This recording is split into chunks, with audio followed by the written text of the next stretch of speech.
Welcome to TG24 TV. నేను సుమలత. సంక్రాంతి పర్వదినాన్ని పురస్కరించుకుని ఐనవోలు మల్లికార్జున స్వామి జాతర అంగరంగ వైభవంగా కొనసాగుతుంది. 3 రోజుల పాటు జరుగుతున్న ఈ జాతరకు తెలంగాణ నలుమూలల నుంచే కాకుండా ఇతర రాష్ట్రాల నుంచి కూడా వేలాది మంది భక్తులు తరలివచ్చి స్వామివారిని దర్శించుకుని మొక్కులు చెల్లించుకుంటున్నారు. ఈ సందర్భంగా ఐనవోలు మల్లన్నను దర్శించుకున్న మేడ్చల్ మల్కాజ్గిరి పార్లమెంటు సభ్యులు ఈటెల రాజేందర్ తెలంగాణ ప్రజలపై మల్లన్న ఆశీర్వాదం ఎల్లవెల్లా ఉండాలని ఆకాంక్షించారు. అనంతరం TG24 టీవీ 2026 నూతన సంవత్సర క్యాలెండర్ ను ఆవిష్కరించి తక్కువ కాలంలోని విశేష ప్రేక్షారాధన పొందిన TG24 టీవీ బృందాన్ని అభినందించారు.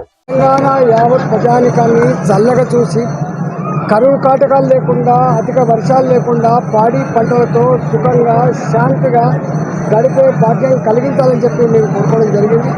ఇవాళ తెలంగాణ రాష్ట్రంలో ఒక మంచి సుపరిపాలన రావాలని ఇవాళ భారతీయ జనతా పార్టీ ఈ ఆలయాల పునరుద్ధరణ కోసం ఆలయాల పునర్నిర్మాణం కోసం ఇవాళ తప్పకుండా కట్టుబడి ఉంటుందని చెప్పి ఈ సందర్భంగా విజ్ఞప్తి చేస్తాను. ప్రభుత్వాలు ఇన్ని లక్షల మంది దర్శిస్తున్న ఆలయాలు ఎక్కడైతే ఉన్నాయో సౌకర్యాలు కల్పించాల్సిన బాధ్యత ఉందని చెప్పి నేను విజ్ఞప్తి చేస్తాను.